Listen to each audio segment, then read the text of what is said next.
Siya ay pinanganak noong Pebrero 26 taong 1953. Siya ay pangatlo sa 6 na magkakapatid. Si Nestor ay nagtapos ng elementarya sa Punta Elementary School at umabot ng 3rd year high school sa St. John Academy. Noong bata pa siya, ay namumulot siya ng bakal at bote. Bagaman hindi nakatapos na pag-aaral ng batang si Nestor, ay hindi ito naging hadlang bagkus naging matalino at madiskarte siya sa buhay.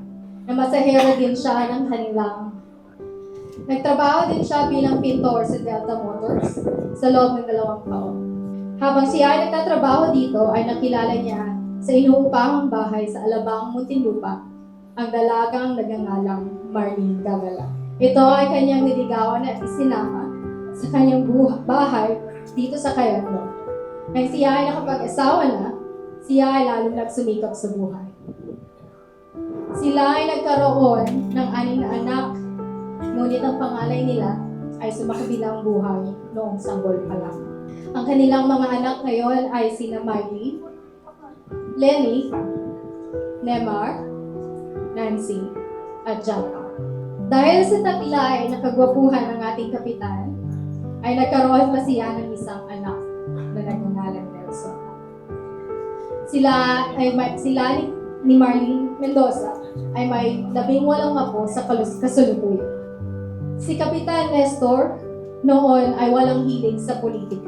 Ayaw niyang tumakbo bilang punong barangay sa Cayetano. Subalit, dahil sa pagsubok sa buhay, ay napilitan siyang kumandidato bilang punong barangay ng taong 2010.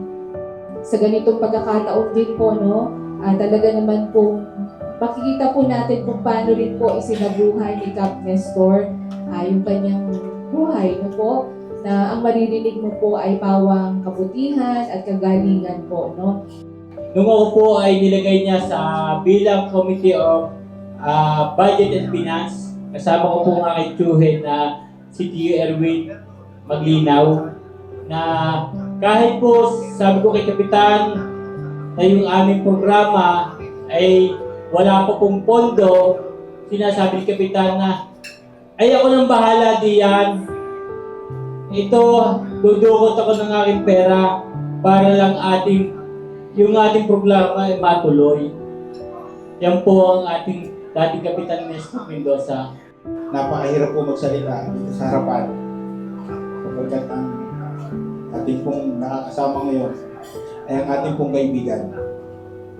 Hindi lang po kaibigan, para pong kapatid, at ganoon po, para ko na rin pong isang magulang.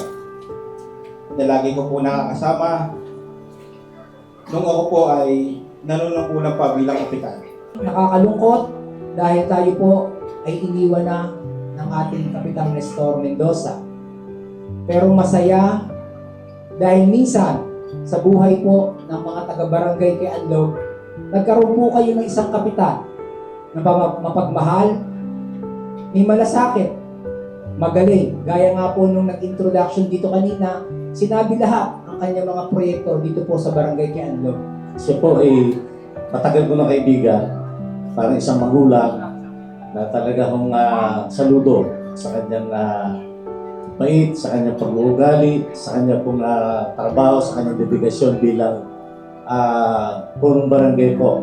Alam niyo po kanina nung binasa po yung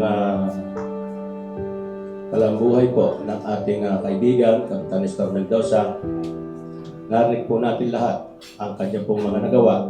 At doon nga po sa kanya pong mga nagawa at iniukol niya ang kanyang sarili sa paglilingkod dito sa barangay kay Anlog, ay tunay na ako man po at siguro lahat ng taga-barangay kay Anlog ay wala pong masasabi.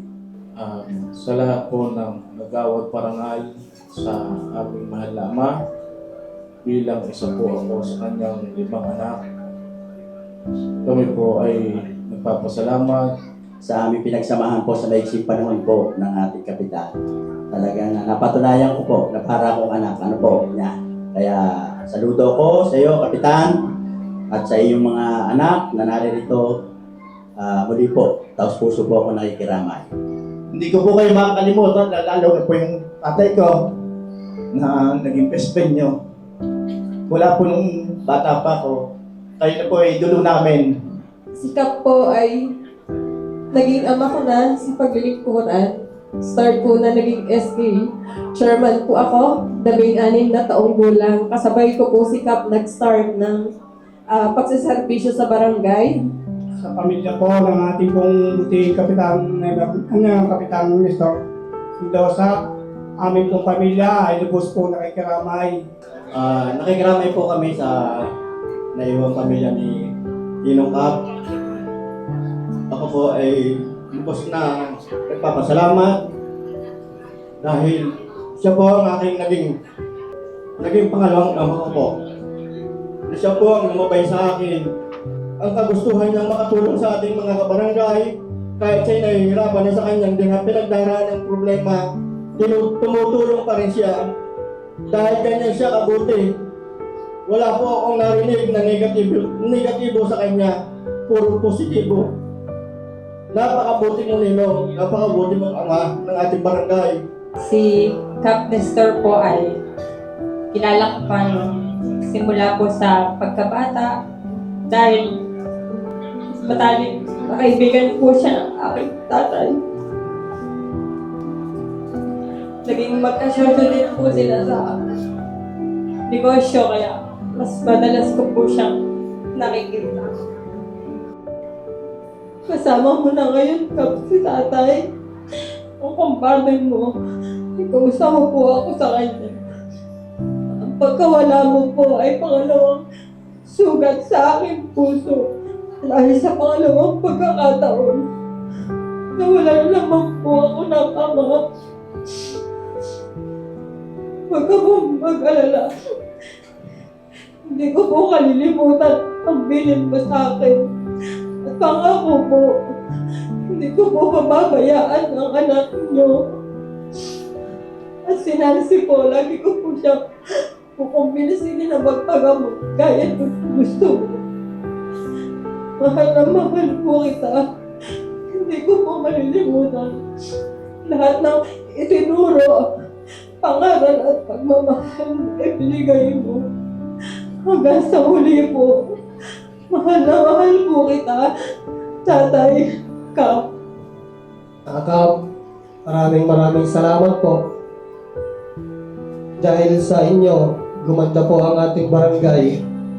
Napaayos niyo po lahat ng dapat ipaayos. Kap, hayaan niyo po ang maganda niyo pong nasimulan. Ipagpapatuloy po ng bagong sanggunian. Ayun lang po. Magandang araw po sa ating lahat. Lalo na po sa mga nagmamahal at naiwang pamilya po ng ating former at tito ko po na si Kap Nestor Mendoza. Alam ko po na marami nagmamahal sa iyo, Tito Kap. Ito ay hindi na mabubura sa isipan ng bawat isa. Kaya buunin mo po ang aking taos-pusong pasasalamat at pakikisampalataya po. Muli po, maraming salamat po sa inyo.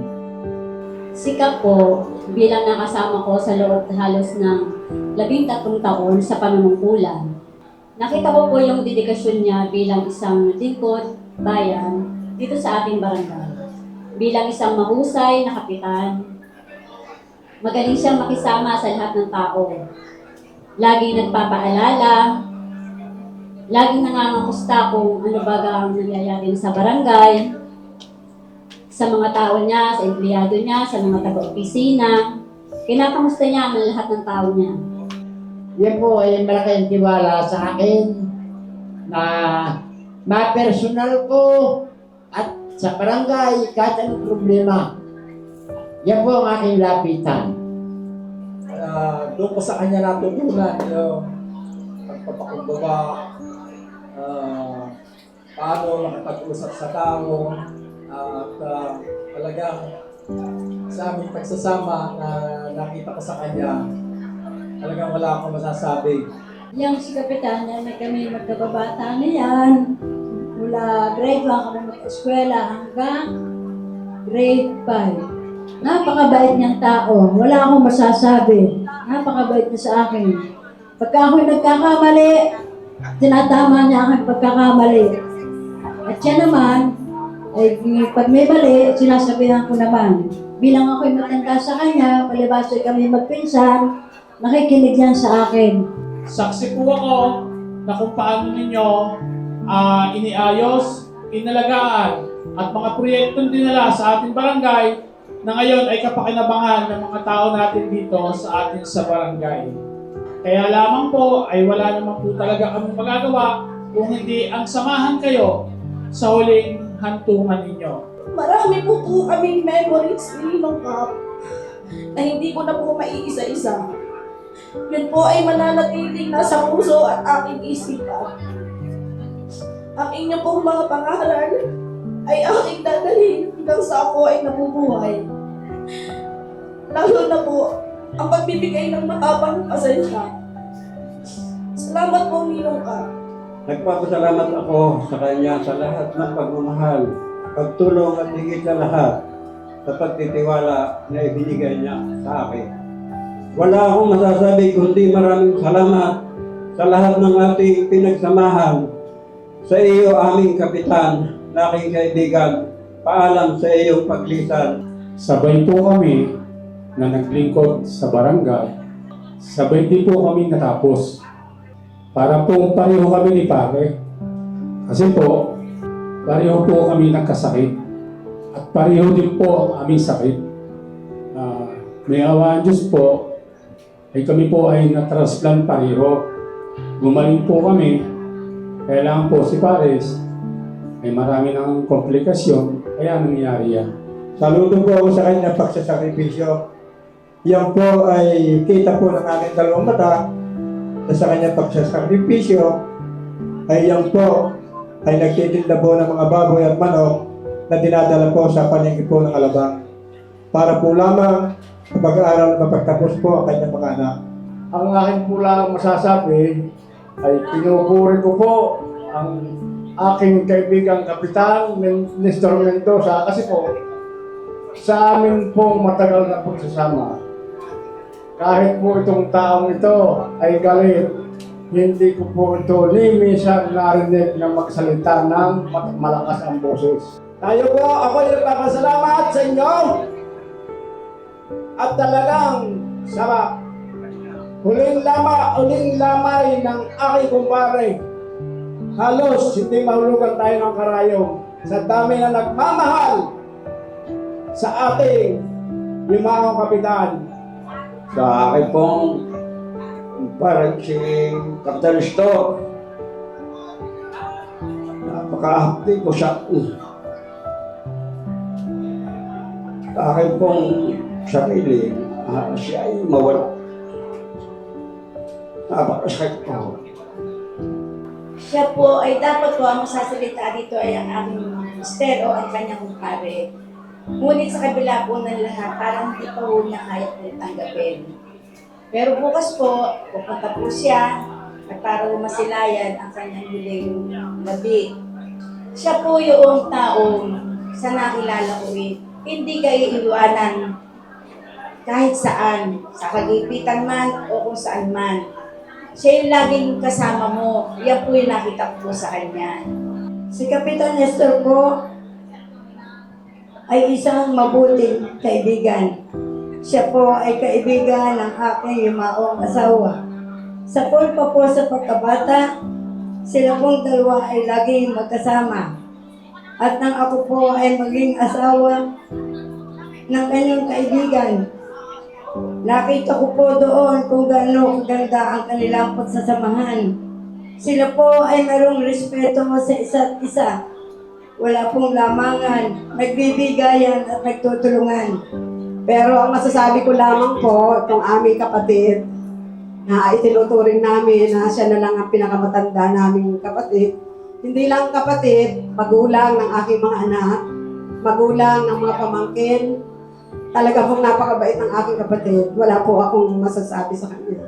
Sa aking mga pamilya at sa aking mga anak na siya ang kinikilalang ama, Kuya Nestor, I don't wanna say goodbye, but till we meet again, mahal na mahal ka namin. I love you very much.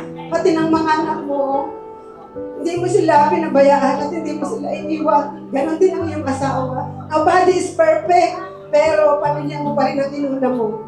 Kaya wala akong masasabi sa iyo, Kapitan. Kung hindi, maraming salamat sa pagsasakripisyo mo sa ating pamilya.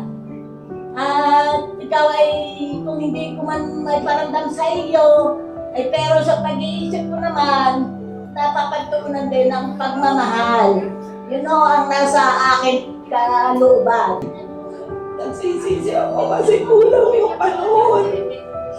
Hindi namin naibigay sa iyo yung panahon na hinahanap mo sa amin. Nagsiselos din ako. Kasi 13 years,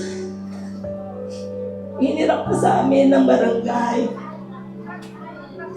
Nagagalak ako na sinuklian ninyo ng pagmamahal. Ang pagmamahal na ibinigay sa inyo ng ating kapitan, ng ating ama ng bayan. Pero alam mo ba mahal na mahal mo ako. Kasi hinintay mo talaga ako. Hindi mo talaga inayaan na umalis ka na hindi mo ako inintay. Dahil ako, maraming salamat. Hanggang sa uli, inakinggan mo ako. Hindi mo ako binigo. Hanggang sa uli, tinama mo kung ano yung mali. Siguro nga kayo umalis ka na. Kasi tapos na yung mission mo. Masasabi ko lang po sa inyo kami pong pamilya, kahit po ang aming ama ay nanungkulan ng matagal na panahon, kaming mga anak ay hindi po niya napabayaan, nagawang pabayaan. Lagi po siyang tumatawag sa amin pag birthday, anong problema, kahit po siya ay busy ho sa barangay, siya pa ho unang pumupunta sa amin at unang tumatawag kasi po, hindi na namin ho tinatawag sa kanya ang aming problemang pamilya. Pero po pag nalaman po niya, siya na po ang pumupunta sa bahay namin at kinakausap kami para maayos ang aming mga problema. Ang hirap po palang magkwento ng mga pinagdaanan namin mag-ama, sa saya at sa lungkot. Dahil dati po kami ang nagpaparangal. Ngayon po ay ang aking ama na ang ating pinaparangal. Siya po ay nakaranas magkaroon ng COVID, nung panahon ng COVID. 2 beses po yan nagka-COVID. Nagamot po ang COVID niya, nagkatama naman ho ang kidney. Mahabang panahon din ng dinadialysis, halos 1 taon din yung mahigit. Naipa-transplant ho namin. Nung may pa-transplant, 6 na buwan ho, nagkasugat naman ho. Kaya ho, bilang isang anak, at pumalit ho sa kanya sa panunungkulan sa barangay, kami po ay nagpapasalamat sa inyong lahat. At hiling ko lamang po sa lahat ng aming kabarangay, patuloy po tayo magmahalan sa ikaayos po ng ating barangay. Katulad po lagi ng bilin ng ating mahal na dating kapitan, na aming ama, huwag po natin pababayaan ang isa't isa. Marami pa po kami kwento. Mahirap na lang kung magkwento na siya ay naririyan. Kaya tayo, paalam. Mahal na mahal namin kayo. At ipagpapatuloy ko kung ano yung mga inihabiling. Lalo-lalo na po sa ating pamilya. Maraming salamat sa walang sawang pagmamahal. Ang aking takbuhan sa lahat ng oras, ang aking lakas, at ang nagbibigay ng pag-asa sa pagkakataong magulo ang lahat. Ama na nagturo ng halos lahat ng aking natutunan, ang nakapagpalabas ng aking buong kakayanan. Ang nauunang maging proud sa aking mga nararating sa buhay. Ang pahinga ko sa nakakapagod na mundo at ang matibay na halik ko sa bawat hamon ng buhay.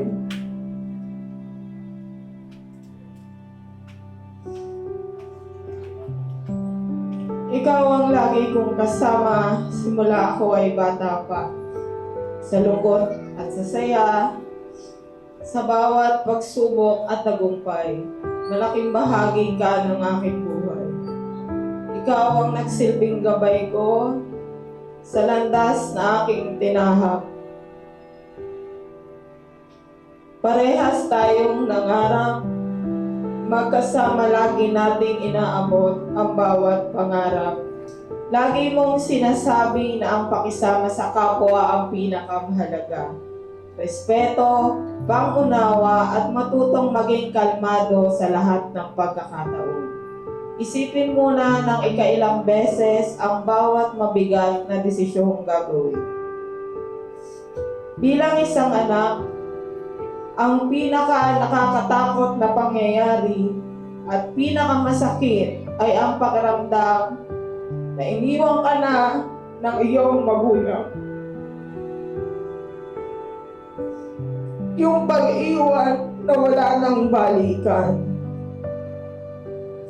Hindi ko akalain na mas maaga ko pala itong mararamdaman.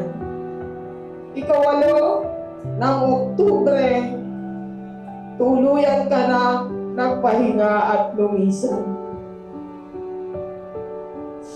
Tatay, ang tagal nating lumaban. Madami tayong nalampasan. Bilib ang nakararami sa iyong tapang at katatagan. June 2020, naging administrador ako ng barangay. Sa akin na rin pagpupumilit na makasama ka sa sobrang takot ko na makakuha ka ng sakit na COVID. Nakiusap ako sa iyo na huwag ka munang lumabas, ngunit dahil sa pagmamahal mo sa iyong nasasakupan ay hindi ka nakinig. Kasagsagan ng pandemya, inuna mong maglingkod sa iyong mga nasasakupan kaysa isipin ang iyong kapakanan. Tinamaan ka ng sakit na COVID. Halos hindi ka na makatayo sa sobrang panghihina. Dumadaing ka na sa sobrang sakit ng iyong likod. Kung saan-saan ka namin dinala sa kahirapan na makakita ng ospital noon, hanggang sa nakarating tayo sa Global Medical Center. For admission ka at hindi pinahintulutan na magkaroon ka ng kasama sa kwarto. Hindi kami pumayag at nakiusap kami sa ospital na makasama mo ako. Doon, magkasama tayong lumaban sa sakit na COVID.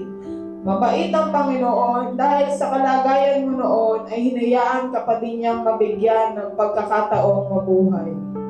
Marami pa kasing naghihintay sa iyo. July 2021, panibagong pagsubok na naman ang dumating sa atin. Na-admit kang muli dahil sa pagmamanas at pagtaas ng iyong creatinine. Doon natin nalaman na kinakailangan mo na palang mag-dialysis. 1 buwan tayo sa ospital. Doon ko nasaksihan ang panibago mong paghihirap sa iyong karamdaman. Naranasan mong mawala ng malay habang ongoing ang dialysis. Nagkaroon din ng pangyayari na bigla ka na lang nagkumbulsyon at nawalan ng malay habang itinatransfer ka ng kama. Akala ko noon ay iiwanan mo na kami. Tinawag ko na ang ating pamilya para puntahan ka. Sa pagmulat ng iyong mga mata, andyan sila inay at ang aking mga kapatid. Ito ang hindi ko malilimutan sa pangyayari ng araw na yun. Wala ako sa iyong paningin. Ang tanging mong binigkas. Nasaan si Nancy? Iniwanan na ba ako? Nagunahan ang luha sa aking mga mata. Dinig na dinig ko ang sinabi mo. Kaya ipinangako ko sa sarili ko na hindi kita iiwan kahit anong mangyari. Sa awa ng Panginoon, nakarecover ka at tuluyan kang lumakas. Maraming salamat sa aking tiya Iman na lagi namin kasama. Alam kong lubos din ang pagmamahal mo kay tatay. Handa kang magsakripisyo, kasama lang si tatay. August 2021 hanggang June 2022. Dialysis tayo 3 times a week. Yung sakripisyo na 3 beses isang linggo tayong luluwas sa kidney center. Nagtanong ang iba, bakit hindi dito sa Kalambacan nagpa-dialysis? Pinili namin doon ka magpa-dialysis dahil nandoon ang mga bihasa sa iyong karamdaman. Ganon ka namin pinag-ingatan. Sobrang pagod mo sa tuwing magda-dialysis ka. 2 to 3 hours na biyahe papunta, 1 oras na paghihintay, 4 na oras na dialysis session. Halos sinakop na ang buong araw mo sa pagpapadialysis, pero hindi ito naging hadlang para makapaglingkod ka pa rin sa barangay. Hindi mo pa rin nakakalimutan ang iyong mga nasasakupan. Kaya mahal na mahal ka ng lahat. Ibinibigay mo ang buong puso mo sa lahat ng iyong ginagawa. Sabi ng nakakarami, walang katulad ang iyong kabaitan. Ipinaramdam mo yan sa lahat noong nabubuhay ka pa. June 13, 2022, araw ng kidney transplant mo, Tay. Tayo ulit ang magkasama. Pinapasok ka pa lang ng operating room, naguunahan na ang luha sa aking mga mata. Alam ko kung gaano kahirap at katakot ang pakiramdam na wala kang kasama sa loob ng OR. Naghintay ako ng 9 na oras sa kwarto hanggang makabalik ka. Kita ko sa mga mata mo ang hirap at kirot na iyong nararamdaman. Ayaw kitang ipabuhat sa iba dahil sabi mo, nasasaktan ka dahil hindi sila nag-iingat. Kaya ako lang ang nagbubuhat sa iyo noon. Dapat 5 to 7 days lang tayo doon, ngunit nagkaroon ng komplikasyon ang transplant mo. Nagkaroon ka ng bara sa ugat, kaya sobrang laki ng pamamaga ng paa mo. Kapag lumipat yung barang yon sa puso mo, ay posibleng magkaroon ka ng heart attack.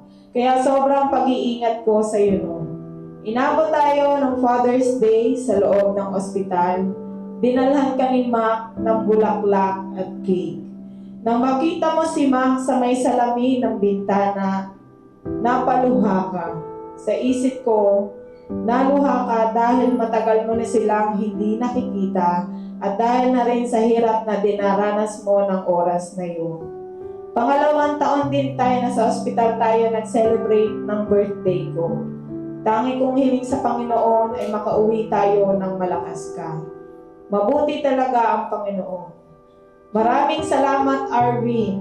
Ikaw ang naging dahilan upang magkaroon muli ng panibagong normal na buhay ang tatay. Di ko alam kung paano namin masusuklian ang kabutihan mo. Akala ko magiging maayos na ang lahat. Ngunit sa hindi inaasahang pagkakataon, nagpabalik-balik muli tayo sa ospital. Sobrang sakit ng paa mo, hindi ka na natutulog, tinitiis mo ang bawat kirot. Matagal bago ka nakapagdesisyon na bawasan ang parte ng katawan mo. March 2023, kinailangang maputol ng kanang binti mo. Alam namin napakasakit para sa iyo ang balitang ito. Sinagawa ang operasyon, naghilom at nagkaroon ka ng artipisyal na paa sa kanang binti. Nakita ko muli ang mga ngiti sa iyong labi. Gumagala tayo, sakay ang e-bike na kulay pink. Ikaw ang driver at ako ang iyong pasahero. Sobrang namiss ka ng mga nagmamahal sa iyo.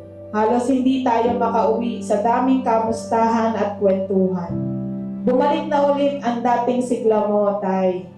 Nakita na ulit kitang maglakad. Sobrang kagalakan ko noon pero may kasamang kaba dahil baka matumba ka. Pero iba talaga ang fighting spirit mo. Nakakaakyat ka na ng hagdanan. Ngunit hindi pa man nagtatagal ang kagalakang iyon, nagsimula na din ang problema sa ugat ng iyong kaliwang paa.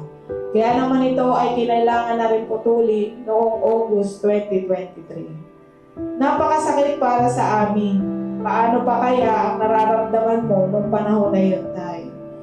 Wala akong angkop na salita na mabanggit sa'yo kasi kahit ako nagtatanong kung bakit kailangan sa'yo mangyari ang mga bagay na yun.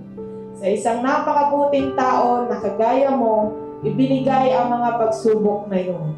Alam ko namang palaban at matatag ka, pero bakit parang sobra naman?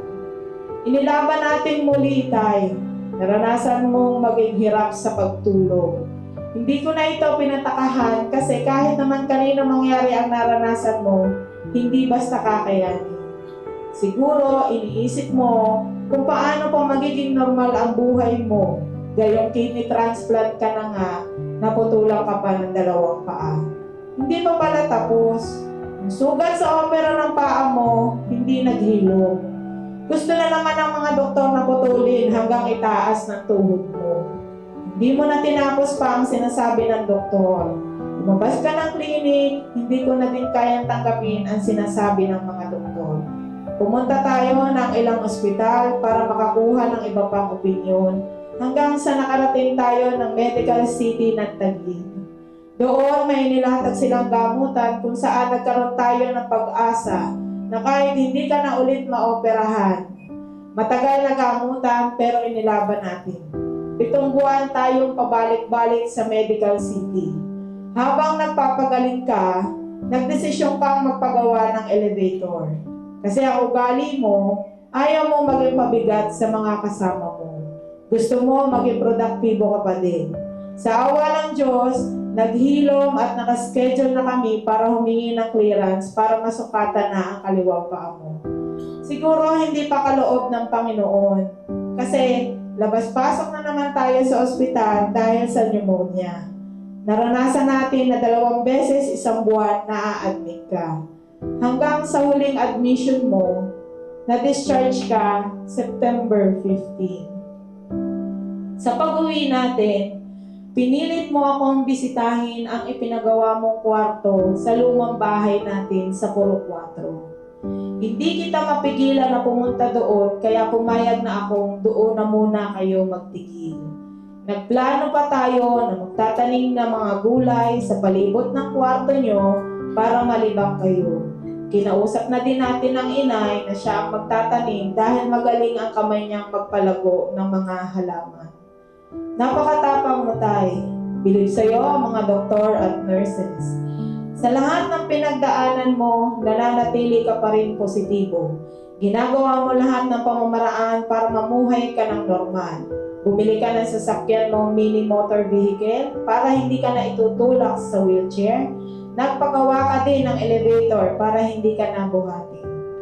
September 18, nagkaroon kami ng seminar sa Boracay. Ito lang ang bukod tanging seminar na hindi ako nakapagpaalam sa iyo ng personal. Bukod tanging seminar na sa telepono na lang ako nakapagpaalam. Bukod tanging seminar na hindi ako nakapag-text sa inyo na nakarating na kami ng airport. Dingin sa kalaman ng lahat. Talagang ayaw kong sumama sa mga seminar na malalayo kasi ayaw kong magkasabay kami ni Kuya na wala dito dahil nga po lagi nang nasa ospital si Tatay. September 19, araw ng Miyerkules. Tumawag sa akin ng aking kapatid. Dinala sa ospital si Tatay dahil sa isang aksidente. Ito na yung kinatatakot ko. Kulang na lang liparin ko ang Boracay pauwi ng Kalamba. Mas mahirap sa pakiramdam ang hindi mo nakikita ang sitwasyon. Tumatawag sa akin na kailangan ikabit si Tatay sa ventilator machine. Wala akong nagawa kundi ang umiyak. Tanging hiling ko lang sa Panginoon. Hayaan kong maabutan si Tatay na nasa maayos na kalagayan. Pag-uwi namin, diretso kami ni Kuya sa Asian Hospital. Nakita namin ang kalagayan ni Tatay, tulog at nakakabit sa ventilator machine. Masakit para sa isang anak na makitang nasa ganong kalagayan ang iyong magulang. Nagkaroon ako ng pag-asa nang magising siya at kilala niya kaming lahat. Nagte-text siya para masabi niya ang gusto niya. Ang una niyang ni-request ay tubig, sumunod ay ubas. Gusto din niya laging pinupunasan ang mata at mukha niya, pati na din malamig na tuwalya sa kanyang ulo. After 4 days, natanggal siya sa ventilator machine.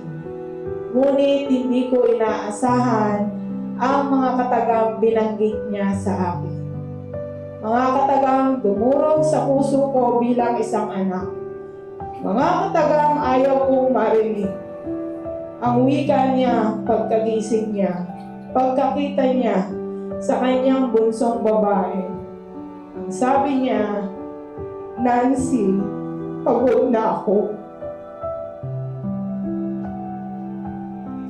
Sa madaming beses nating na hospital, ngayon pa lang nagsalita sa akin ng ganyan.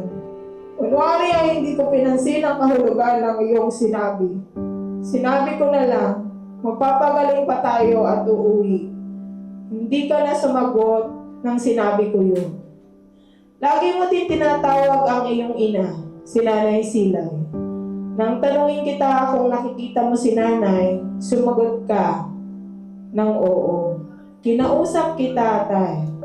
Sabi ko sa'yo, kung niyayakap ka ng nanay, huwag kang sasama. Hindi mo din ako sinagot. Iba ang pakiramdam ko na mga panahong yun. Wala na lang akong magawa kundi ang umiyak at magdasal. Kinakausap ko ang Panginoon. Ano po ba ang plano niyo? Ano po ba ang kaloob mo, Panginoon? Sa pagtigil natin ng halos 2 linggo sa ospital, nakita na namin ang iyong recovery. Unti-unti nang nawawala ang pamumuo ng dugo sa iyong ulo, nakakausap na at malakas na din kumain. Naglambing pa ako sa iyo, tay. Mahaba na ang kuko mo, kaya sabi ko, mag-nail cutter muna tayo. Nilinis ko rin ang tenga mo kasi ayaw mong matulog. Kapag kasi mahaba na ang mga kuko mo, ako ang nagpuputol kasi malabo na ang mata mo. Nagdesisyon akong umuwi at nang makapagbantay ang aming bunso na si Mac. Sa pagtulog ko sa bahay, ako ay nanaginip. Nakita kitang nakatayo at nakangiti. Maliwalas ang iyong muka na tila wala kang nararamdamang sakit. Napakagwapo mo, tay. Ang pagkakaunawa ko sa aking panaginip ay ikaw ay tuluyan ng gagaling. Puro pasasalamat sa Panginoon ang lagi kong binabanggit.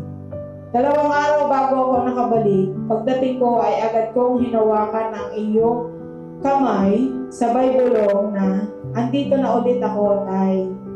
Nagulat ka, tatay, ng iyong mga mata. Napansin kong ibig mong magsalita, ngunit walang lumabas sa iyong mga bibig. Wala pang kalahating oras, nag-alarm ang machine na nakakabit sa iyo. Nag-umpisa nang bumagsak ang oxygen mo. Nahirapan ka nang huminga kaya pinapirma ulit ang inay na ikakabit ka ulit sa mechanical ventilator. Alam kong hirap na hirap ka na, tayo, pero ayaw ka naming sukuan. Binalik ka ng ICU, hindi na kami pinayagang magbantay. Nakakapasok lang kami kapag visiting hours. Unang araw mo ulit sa ICU, nagparamdam ka na kay Mac, naiiwan mo na kami.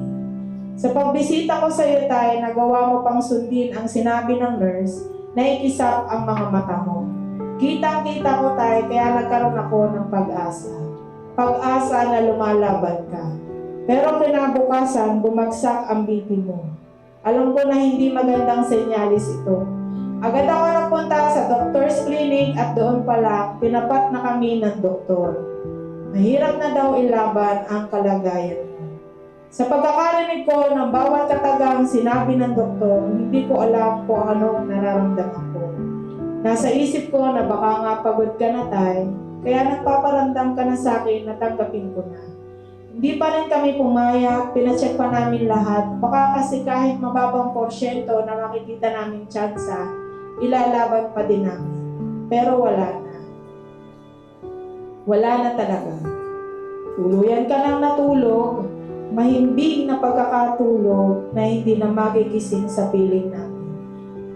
Wala na akong nagawa kundi ang tumabi sa iyong higaan, haplusin at yakapin ka ng matagal. Huling beses ko na kasing magagawa ang mga bagay na yun. Halos ayaw ko nang matapos ang mga oras na yun. Ilang araw na tumatakbo sa isip ko, tayo. Kung hindi pa kita iniwanan nung araw na nahulog ka, kung hindi pa ako sumama sa seminar, buhay ka pa kaya ngayon? Kung hindi pa kita iniwanan sa ospital nang lumakas ka, kung ako pa rin ba ang nagbantay sa'yo, kasama ka pa din ba namin? Magkakaroon ka ba ng lakas na loob na iwanan kami? Pakiramdam ko tayo ang laki na naging pagkukulang ko sa iyo. Kasi iniwanan kita sa mga huling araw ng buhay mo. Patawad tayo. Patawad sa lahat ng pagkukulang ko bilang anak mo. Hiling ko na yakapin mo ko. Yakapin mo ko tayo kasi sobrang bigat na ng pakiramdam ko. Tatay, kumain ka na ba? Nakainom na ba kayo ng gamot? Masama ngayon ang panahon kaya bawal gumala.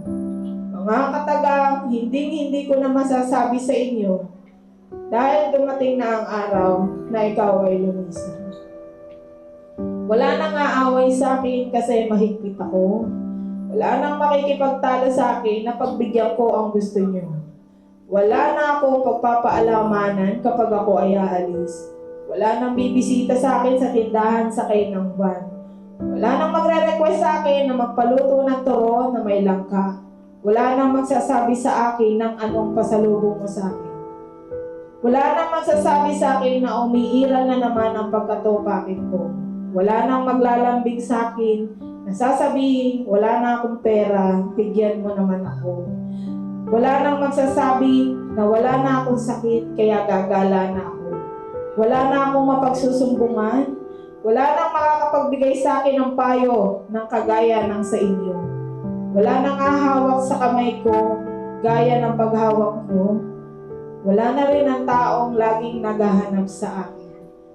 Marami nang magiging pagbabago sa buhay ko dahil wala na ang pinakamamahal kong tatay. Hindi ko alam kung paano ako babalik sa aking pang-araw-araw na buhay, maging sa paglilingkod sa barangay. Ikaw ang lagi kong maaalala dahil ikaw ang naging inspirasyon at mentor ko sa lahat ng bagay. Sa haba at dami ng paghihirap na pinagdaanan mo tayo, siguro talagang napagod ka na at ginusto mo nang magpahinga. Kaya pala ibinilin mo na ako kay Lordy na huwag akong iiwanan at laging babantayan. Sa mga kwento kanina, nagseselos ako kasi si tatay may premonition sa iba.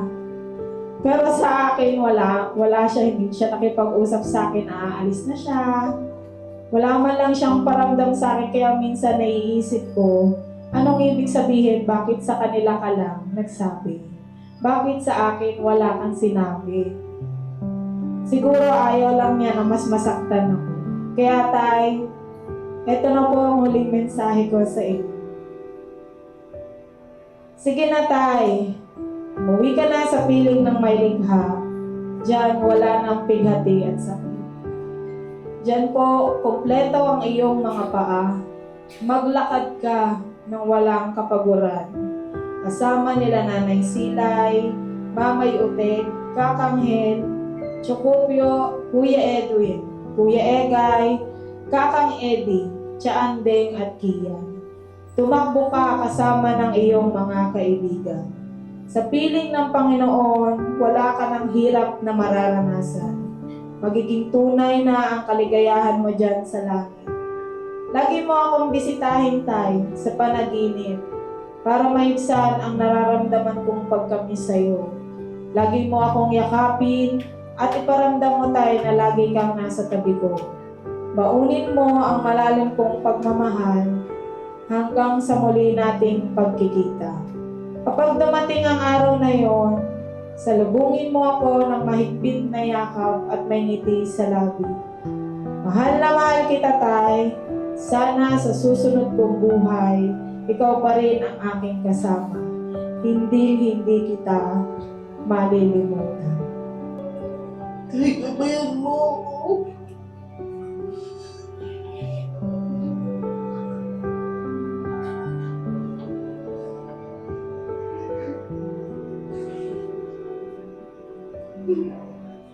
Marami tayong lang sa lupa.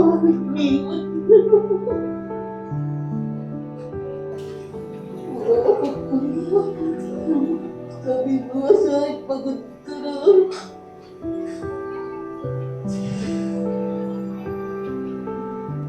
ramdam na ramdam po namin ang pagmamahal po ninyo sa aming ama at sa ama ng barangay.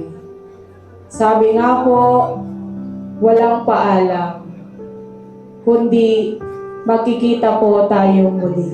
Muli po, maraming salamat po.